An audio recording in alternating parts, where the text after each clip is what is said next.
Iran के विदेश मंत्री अब्बास अराक्ची ने साफ अल्फाजों में बोल दिया है कि तेहरान यूरेनियम संवर्धन पर एक आश्वस्त करने वाला समझौता करने के लिए पूरी तरीके से तैयार है, लेकिन शून्य संवर्धन यानी जीरो इन्वेस्टमेंट किसी भी सूरत बातचीत के दायरे में नहीं होगा। कतर स्थित अल जजीरा से बातचीत में अराक्ची ने कहा कि ईरानी परमाणु मुद्दे का समाधान सिर्फ और सिर्फ बातचीत के जरिए ही निकल सकता है, और ये भी याद दिला दिया गया है कि अमेरिका पहले सैन्य कार्रवाई के रास्ते पर गया था, लेकिन अब उसे दोबारा बातचीत की मेज पर लौटना पड़ा है। अराक्ची ने बोल दिया है कि वॉशिंगटन के साथ हुई ताज़ा बातचीत एक अच्छी शुरुआत है,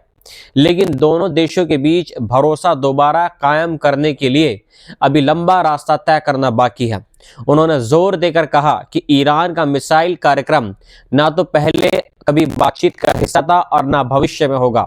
क्योंकि ये पूरी तरीके से एक सुरक्षा से जुड़ा मामला है।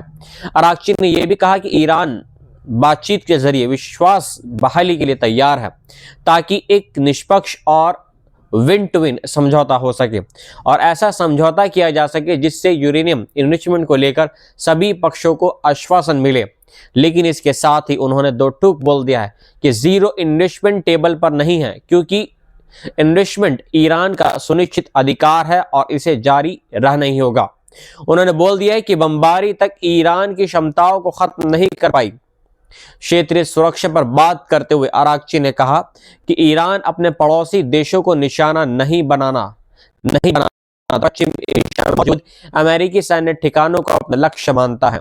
और इन दोनों में बहुत बड़ा फर्क है। उन्होंने ये भी कहा कि अगर अमेरिका हमला करता है तो ईरान अमेरिकी जमीन पर वॉर करने की क्षमता नहीं रखता, लेकिन क्षेत्र में मौजूद अमेरिकी बेसों को जरूर निशाना बनाया जाएगा। अराक्ची ने माना कि युद्ध की संभावना हमेशा मौजूद रहती है, लेकिन ईरान इसके लिए तैयार भी है और इसे रोकने की कोशिश भी कर रहा है। उन्होंने बताया कि भले ही अमेरिका के साथ बातचीत हुई है, लेकिन उन्होंने कहा कि दूसरे दौर की बातचीत की अभी कोई तय तारीख नहीं है, लेकिन तेहरान और वॉशिंगटन दोनों ही मानते हैं कि ये जल्द होनी चाहिए। इन्वेस्टमेंट के लेवल को लेकर अराक्ची ने बोल दिया है कि यह ईरान की जरूरत पर निर्भर करता है और इन्वेस्टमेंट यूरेनियम देश से बाहर नहीं जाएगा। उन्होंने ये भी साफ बोल दिया है कि अमेरिका के साथ बातचीत सिर्फ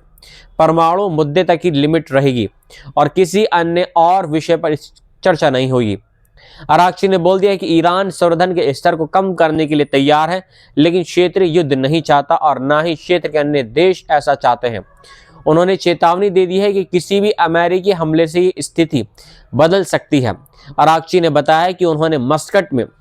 जो मीडिएटर से कहा कि अगर एक वास्तविक समझौते तक पहुंचने के लिए जितना समय लगे उतनी देर तक वे वहीं रुकने को तैयार हैं, और ये भी संभव है कि दूसरे दौर में बातचीत की जगह बदली जाए। गौर करने वाली बात यह है कि ईरान और अमेरिका ने शुक्रवार को कई हफ्तों के तनाव के बाद अप्रत्यक्ष परमाणु कूटनीति दोबारा शुरू की है, जो उस माहौल में हुई है जब अमेरिकी राष्ट्रपति डोनाल्ड ट्रंप लगातार ईरान के खिलाफ सैन्य कार्रवाई की धमकियां दे रहे थे। अराक्ची ने शुक्रवार की बातचीत को एक अच्छी शुरुआत बताया है और कहा है कि अगर अविश्वास का माहौल दूर होता तो ये प्रक्रिया आगे बढ़ सकती है और दोनों पक्ष दोबारा मस्कट यानी ओमान में मिल सकते हैं। इस बीच ओमान के विदेश मंत्री बदर अल्बुसैदी ने भी कहा है कि ये बातचीत बेहद गंभीर थी और इससे दोनों पक्षों के रुख साफ हुए हैं और संभावित प्रगति के रास्ते पहचाने जा सके। कुल मिलाकर तस्वीर यही कि ईरान बातचीत के दरवाजे खुले रखना चाहता है, लेकिन अपने बुनियादी अधिकारों और सुरक्षा से जुड़े मुद्दों पर कोई समझौता करने को तैयार नहीं है। और अब ये आने वाले दौर की बातचीत पर निर्भर करेगा कि ये कूटनीति समझौते में बदलती है या फिर एक बार फिर टकराव की ओर बढ़ती है। वहीं दूसरी ओर जेफरी एप्स्टीन फाइलों के दोबारा सुर्खियों में आने के बाद इजरायली प्रधानमंत्री बेंजामिन नेतन्याहू ने इस मुद्दे का इस्तेमाल अपने राजनीतिक विरोधी और पूर्व प्रधानमंत्री एहूद बाराक पर सीधा हमला करने के लिए किया है। नेतन्याहू ने साफ अल्फाजों में बोल दिया है कि जेफरी एप्स्टीन ने कभी इजराइल के लिए काम नहीं किया और एप्स्टीन का एहूद बाराक के साथ असामान्य रूप से करीबी रिश्ता इस बात का सबूत है कि वे इजराइल का एजेंट नहीं था, बल्कि इसके ठीक उलट था। यरूशलेम पोस्ट की रिपोर्ट के मुताबिक बराक और जेफरी एप्स्टीन के रिश्तों पर उस वक्त व्यापक मीडिया चर्चा हुई थी जब दोनों 2015 और 16 में कई बार मिले थे। ये मुलाकातें उस समय हुई जब एप्स्टीन की पहली आपराधिक सजा को कई साल बीत चुके थे और उस दौर की तस्वीरों में अहूद बराक को न्यूयॉर्क में एप्स्टीन के मैनहट्टन स्थित घर में दाखिल होते देखा गया था। एप्स्टीन दस्तावेजों पर अपनी पहली सार्वजनिक प्रतिक्रिया में नेतन्याहू ने अमेरिकी सोशल मीडिया प्लेटफॉर्म एक्स पर लिखा है कि एप्स्टीन का बराक से करीबी रिश्ता ये साबित नहीं करता कि एप्स्टीन इजराइल के लिए काम करता था, बल्कि ये साबित करता है कि वे इजराइल के लिए काम नहीं कर रहा था। नेतन्याहू ने आगे लिखा है कि दोनों 2 दशक पहले हुई अपनी चुनावी हार से अब तक बाहर न निकल पाने वाले बराक वर्षों से इजरायली लोकतंत्र को कमजोर करने की कोशिश कर रहे हैं और ज़ायनिज़्म विरोधी कट्टर वामपंथी ताकतों के साथ मिलकर चुनी हुई सरकार को गिराने की नाकाम प्रयास कर रहे हैं। नेतन्याहू ने बराक पर यह भी आरोप लगाया कि वह सार्वजनिक और पर्दे के पीछे ऐसी गतिविधियों में शामिल रहे हैं जिनका मकसद इजरायली सरकार को अस्थिर करना था, जिनमें बड़े पैमाने पर विरोध आंदोलनों को दबा देना, अशांति फैलाना और मीडिया में झूठे नैरेटिव गढ़ना, ये सब चीजें शामिल थीं। गौर करने वाली बात यह है कि अहूद बराक लंबे समय से नेतन्याहू सरकार के मुखर आलोचक रहे हैं और वे कई बार खुले तौर पर सरकार को हटाने की मांग कर चुके हैं। साल 2025 के बीच में बराक करीब 3000 इजरायली डॉक्टरों और स्वास्थ्य कर्मियों के साथ उन याचिकाओं में शामिल हुए थे जिनमें सरकार से गजा में फिलिस्तीनी गुटों द्वारा बंधक बनाए गए लोगों की रिहाई सुनिश्चित करने की मांग की गई थी। भले ही इसके लिए 8 अक्टूबर 2023 से शुरू हुई और 2 साल चली जंग को रोकना पड़े। इसी बीच अमेरिका में एप्स्टीन मामले से जुड़े दस्तावेजों का दायरा और बढ़ गया है। शुक्रवार को अमेरिकी उप अटॉर्नी जनरल टॉड बैलेंच ने घोषणा की कि एप्स्टीन जांच से जुड़े 30 लाख से ज्यादा अतिरिक्त दस्तावेज सार्वजनिक कर दिए जा रहे हैं। जेफरी एप्स्टीन एक अमेरिकी फाइनेंसर था जिस पर लड़कियों के साथ बड़े पैमाने पर ट्रैफिकिंग नेटवर्क चलाने का आरोप लगा था, जिनमें कुछ पीड़ितों की उम्र सिर्फ 14 साल बताई गई थी। एप्स्टीन की 2019 में न्यूयॉर्क की जेल में हिरासत के दौरान मौत हो गई थी, जिसे आधिकारिक तौर पर आत्महत्या बता दिया गया था। इन केस फाइलों में कई बड़े और ताकतवर नाम शामिल हुए हैं, जिनमें ब्रिटेन के पूर्व प्रिंस एंड्रयू, अमेरिका के पूर्व राष्ट्रपति बिल क्लिंटन, मौजूदा अमेरिकी राष्ट्रपति डोनाल्ड ट्रंप, इजराइल के पूर्व प्रधानमंत्री अहूद बराक, मशहूर गायक माइकल जैक्सन और न्यू मैक्सिको के पूर्व गवर्नर बिल रिचर्डसन जैसे नाम ये शामिल हैं। इन खुलासों के बाद इजराइल की आंतरिक राजनीति एक बार फिर गर्मा गई है और एप्स्टीन फाइलें सिर्फ एक आपराधिक जांच नहीं बल्कि इजराइल और अमेरिका की सत्ता की गलियों में चल रही पुरानी राजनीतिक दुश्मनियों और आरोप प्रत्यारोप का जरिया बनती जा रही हैं।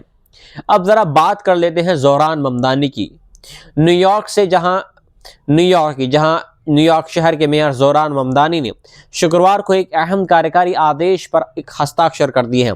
जिसका मकसद प्रवासी समुदाय की सुरक्षा को और मजबूत करना और संघीय इमिग्रेशन एजेंसियों की कार्रवाई को शहर की संपत्तियों पर सीमित करना है। मेयर ममदानी ने यह आदेश एक इंटरफेथ ब्रेकफास्ट के दौरान जारी दोबारा पुष्टि है, जिसके तहत शहर प्रवासियों, निजता की सुरक्षा और सार्वजनिक सुरक्षा को सर्वोच्च प्राथमिकता देता है। ममदानी ने कहा कि वे एक ऐसा कार्यकारी आदेश साइन कर रहे हैं जो न सिर्फ प्रवासी न्यूयॉर्क वासियों बल्कि सभी न्यूयॉर्क वासियों को अपमानजनक और जबरदस्ती वाली इमिग्रेशन कार्रवाइयों से बचाएगा। इस आदेश के तहत इमिग्रेशन एंड कस्टम्स इन्फोर्समेंट यानी ICE को बिना न्यायिक वारंट के न्यूयॉर्क सिटी की किसी भी संपत्ति में प्रवेश करने से रोक दिया गया है। ये नीति शहर द्वारा संचालित स्कूलों, शेल्टर होम्स, अस्पतालों और यहां तक कि पार्किंग लॉट्स पर भी लागू होगी। ममदानी ने साफ अल्फाजों में बोल दिया है कि ICE अब बिना जज के वारंट के न्यूयॉर्क सिटी की संपत्तियों में दाखिल नहीं हो सकेगी। इस कार्यकारी आदेश में किसी डेटा की सुरक्षा को भी और सख्त किया गया है ताकि संघीय सरकार किसी भी तरीके से गैर कानूनी तरीके से नागरिकों की व्यक्तिगत जानकारी तक पहुंच न बना सके। मेयर ने कहा कि इस कदम का उद्देश्य यह सुनिश्चित करना है कि लोग अपने इमिग्रेशन स्टेटस की परवाह किए बिना शहर की सेवाओं तक सुरक्षित महसूस करते हुए पहुंच सके। उन्होंने कहा कि कोई भी न्यूयॉर्क वासी सिर्फ इसलिए चाइल्ड केयर या दूसरी नगर सेवाओं के लिए आवेदन करने से डरे नहीं क्योंकि वे प्रवासी हैं। इस आदेश के तहत शहर की प्रमुख एजेंसियों को यह भी निर्देश दे दिया गया है कि वे इमिग्रेशन अधिकारियों के साथ सहयोग से जुड़े मौजूदा शहर कानूनों का सख्ती से पालन करें और इमिग्रेशन प्रवर्तन से संबंधित अपनी नीतियों का व्यापक ऑडिट कराएं। इसके अलावा एक इंटर एजेंसी रिस्पांस कमेटी बनाने का भी प्रावधान किया गया है जो इमिग्रेशन प्रवर्तन से जुड़े किसी बड़े संकट के दौरान पूरे शहर में सही से काम कर सके ताकि सभी एजेंसी एक ही आवाज में प्रतिक्रिया दें। हालांकि इस फैसले पर संघीय स्तर से तीखी प्रतिक्रिया भी सामने आई है। डिपार्टमेंट ऑफ होमलैंड सिक्योरिटी ने मेयर ममदानी की आलोचना करते हुए कहा कि ये आदेश न्यूयॉर्क सिटी को खतरनाक, आपराधिक और अवैध प्रवासियों के लिए ढाल बना देगा और इससे निर्दोष लोगों के शिकार होने का खतरा बढ़ेगा। DHS की असिस्टेंट सेक्रेटरी ट्रिशिया मैकलॉफ्लिन ने दावा किया कि न्यूयॉर्क के अधिकार क्षेत्र में इस समय 7,000 से भी ज्यादा ऐसे आपराधिक अवैध प्रवासी मौजूद हैं जिन पर सक्रिय डिटेनर लगे हुए हैं। उन्होंने ये भी कहा कि DHS Kristi Noem mayor Mamdani से अपील कर रही हैं कि शहर की जेलों से रिहा होने से पहले ऐसे लोगों को ICE की हिरासत में सौंपने की इजाज़त दी जाए। जब इस पर मेयर ममदानी से सवाल किया गया तो उन्होंने साफ कहा कि उनका संदेश सबके लिए एक ही है, ये नीतियां न्यूयॉर्क वासियों को सुनिश्चित रखने के लिए है। उन्होंने कहा कि ये फैसले सार्वजनिक सुरक्षा को नज़रअंदाज करके नहीं बल्कि उसी को मजबूत करने की भावना में लिए गए हैं और सुरक्षा ही उनका सरकार की प्राथमिकता है। कुल मिलाकर ये आदेश अमेरिका इमिग्रेशन को लेकर जारी बहस के बीच न्यूयॉर्क सिटी को लेकर एक बार फिर उन शहरों की कतार में खड़ा कर देता है जो संघीय एजेंसी के मुकाबले स्थानीय स्तर पर प्रवासियों की सुरक्षा को